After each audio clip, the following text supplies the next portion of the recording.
Greetings. My name is Don Paul Stevens. I'm the founder and CEO of AirMetal, and I'm here today to talk to you about our work on enabling a practical approach to device-level analytical offloads. This work was motivated by problems faced by many large-scale scientific and commercial users, in particular, one of them being Los Alamos National Labs. Los Alamos is very well known for being one of the driving forces behind investigating the potential ability to leverage computational storage to enhance their operations because it seems to be a natural fit for their problems and a number of other very large-scale users as well. As they point out, they have data sets which are hundreds of petabytes or more, and the scientific features of interest are 4 or even 6 orders of magnitude smaller than the data that was originally collected. So there is a potential for a dramatic impact if only we can figure out a way to make it work.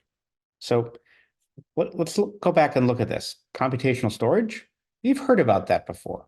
Yeah, it's been around as a concept for an incredibly long time. Way back when I was in graduate school in the 90s, we were talking about the potential that you could take the application and move the work to where the data is. It seemed so clear. It seemed like it's the next big thing, but it seemed like a mirage over the horizon. It's always there, always just ever so much out of reach. And so why haven't we been able to get there? What's really been the fundamental problem of why it hasn't taken off and overtaken data analytics? Or to put it differently, why is big data so slow? Like really, like why does it seem to take so long to do operations when we have computers, which are basically clouds, which are as large as the largest performing arts stadiums or sporting events? Why does it take so long to process data? Well, fundamentally, it comes down to the fact that we're storing data in one place, we're analyzing it in another, and we have to move it to get anything done. So why? What's really the cause of that? It comes down to how we have actually stored data to keep it reliably using a massive collection of inexpensive components ends up making it very problematic, if not impossible, to do analytics on that data.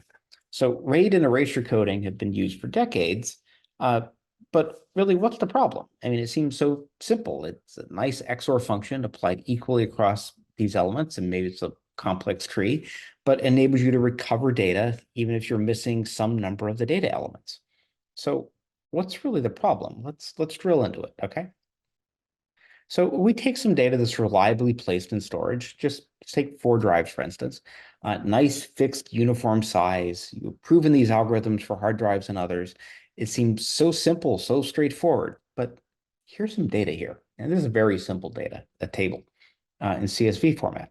We take this data and we put it into these drives like so. Ugh. Like the data is chopped up in really arbitrary points because it's cut on a byte boundary. It really has no relevance to what the actual internal semantics of that data is. So by literally chopping up the data in a clean, easily predictable way that enables you to easily and robustly protect the data, ends up effectively shredding it from a perspective of being able to do analytics. So it looks like we're not looking so good. Well, like let's look at not make the problem easier, let's make the problem harder. Let's look at the kind of data that people actually have at scale and what's the kind of analysis that they're trying to do. A lot of big data that people get that they're going to analyze regularly ends up being data in data formats like Parquet and Iceberg and multidimensional data in NetCDF4 and HDF5. It's complex array-based data structures, and you have to go through a sequence with these data formats to follow a sequence of pointers to find out where the components of your data are so you can execute the operation. So some people might think, well, we have software that can do this. We have solved the problem. We have open source code.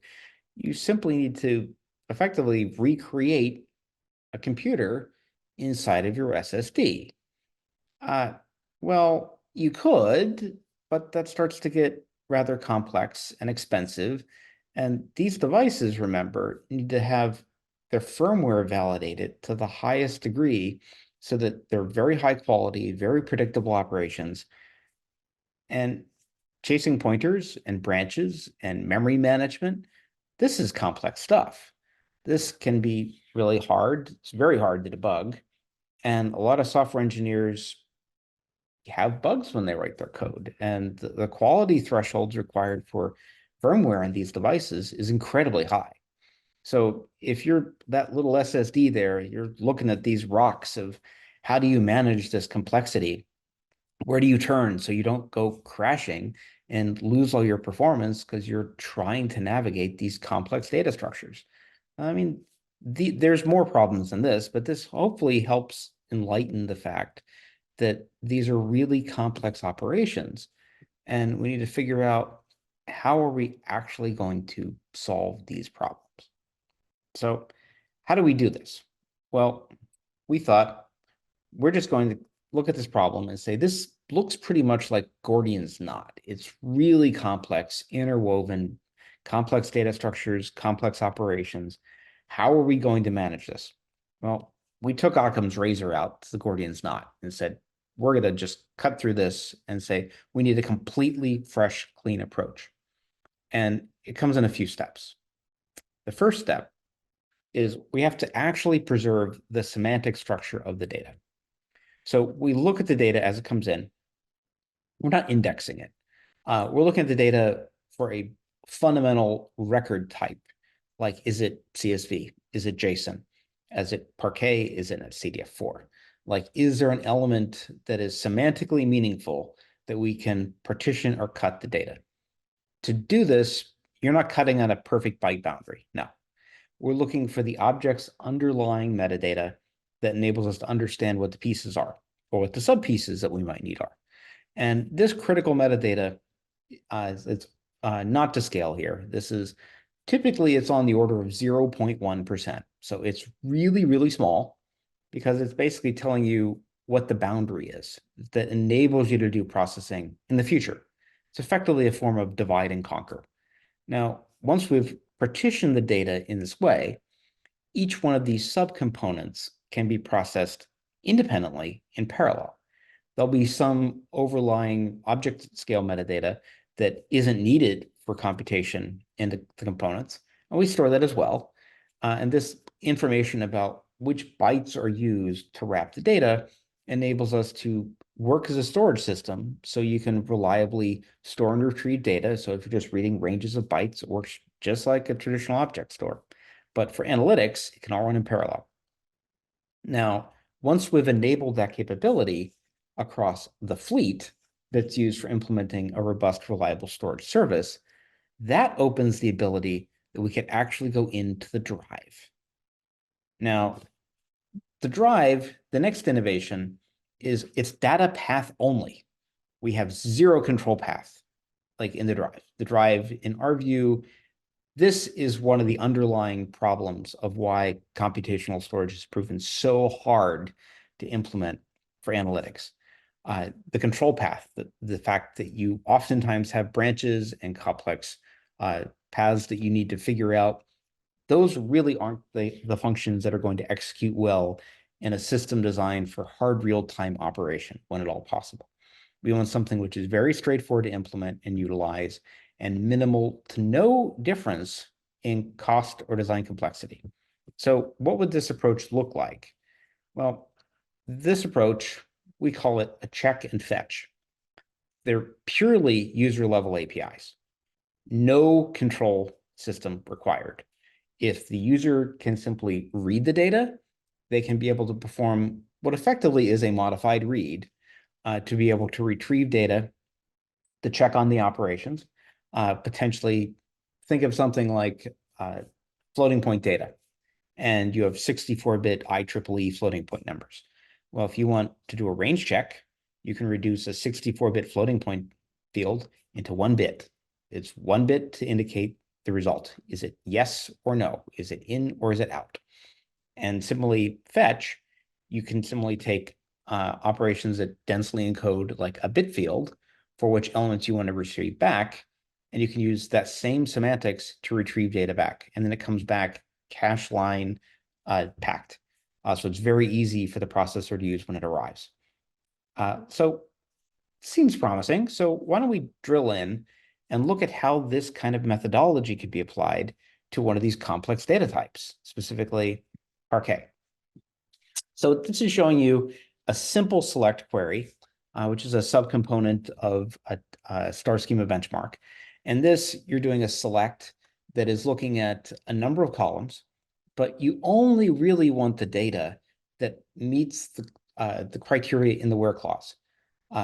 You're looking at only those elements where the quantity is between 11 and 20, and only those that the order came in before January 16th, 2021.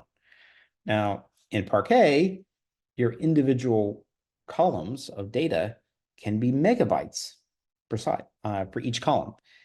And traditionally, right now, Parquet will let you only get the columns you need, but you still have to pull the entire column from the SSD into the processor's memory. And then once it lands, the processor can then do all the work on that elements.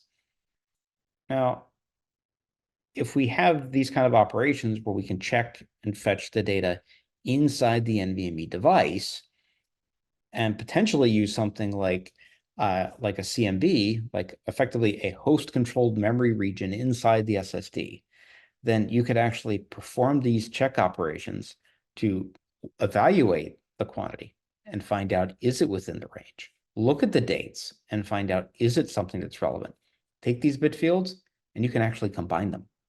This enables you to take a sequence of complex operations, SQL in this case, and it is literally implemented via a range check, producing a bit field, saving these very small vectors on the SSD itself as an interim. And once you have those, you combine them, and this sees that these are the only elements that you want to get out of this massive table. And once you have these elements identified, this bit field can subsequently be used to retrieve only those elements in each of the respective columns of content. The SSD does not, in fact, need to know anything about data structure. It doesn't need to know what Parquet is. It doesn't need to know about netcdf. It doesn't need to know what HDF5 is. These are basic operations that could be applied to a wide variety of different use cases. And the cool thing about this is that these simple operations can take this complex SQL under host control and reduce the amount of data that has to come back to the host by about 2 orders of magnitude. 2 orders of magnitude. So it's a substantial reduction in the amount of data. It comes back, and it's much easier for the host to process that data because it comes back very densely packed exactly where the host needs it. So 99% reduction. This is what you can do.